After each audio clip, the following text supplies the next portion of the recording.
For most of us, our dogs are basically family, but out in the wild, they can be something else entirely, prey.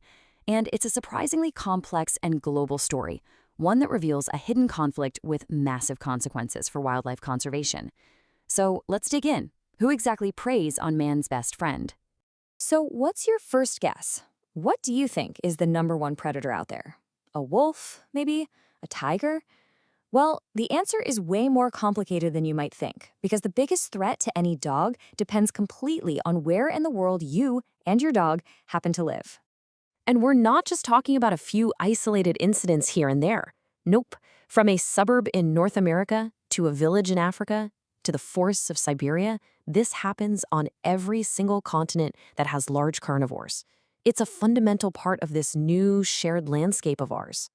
All right, first up, let's take a look at the global lineup of top predators. Okay, so when scientists crunched the data from 83 different studies, two carnivores shot right to the top of the list. The gray wolf has the most documented cases, but the leopard is right on its heels.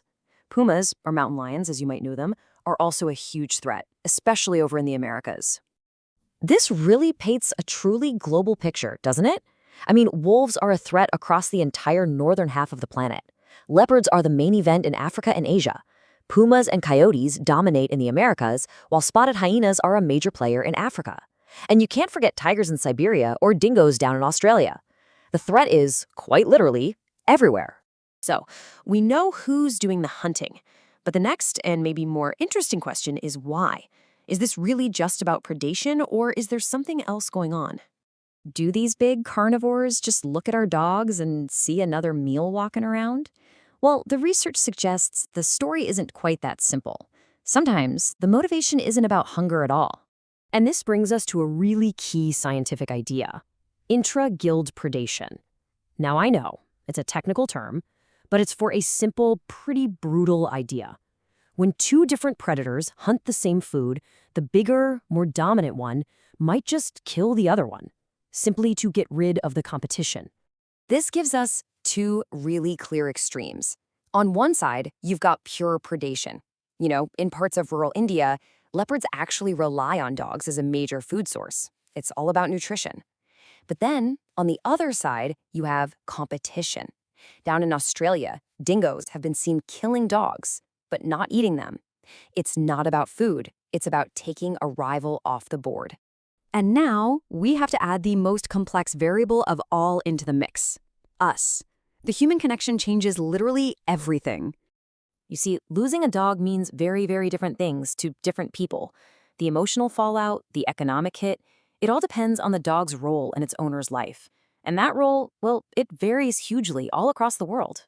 To try and explain this, researchers use a concept they call the Dog Development Index, or DDI, and the difference it shows is, well, it's stark.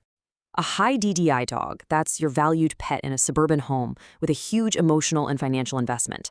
But a low DDI dog is more like a free-ranging village dog. It has a function, but there's very low direct investment from an owner.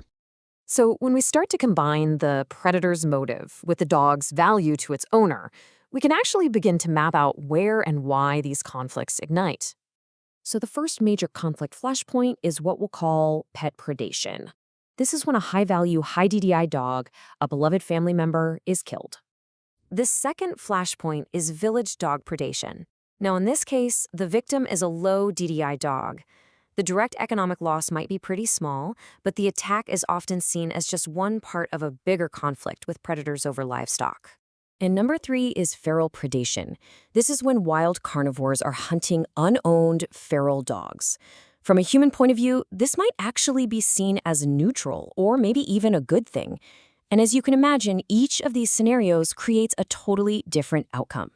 It all comes together in what we can think of as a conflict heat map.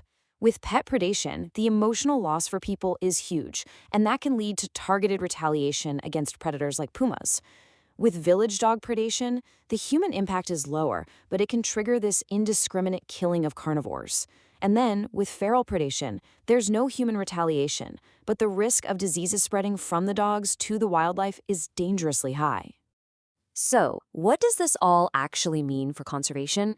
Well, the consequences are enormous.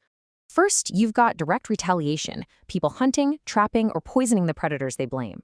Second, and this is maybe even more important, attacks on pets can absolutely destroy public support for conservation efforts. And finally, dogs can pass on really nasty diseases like rabies and distemper, which can just devastate endangered wildlife populations.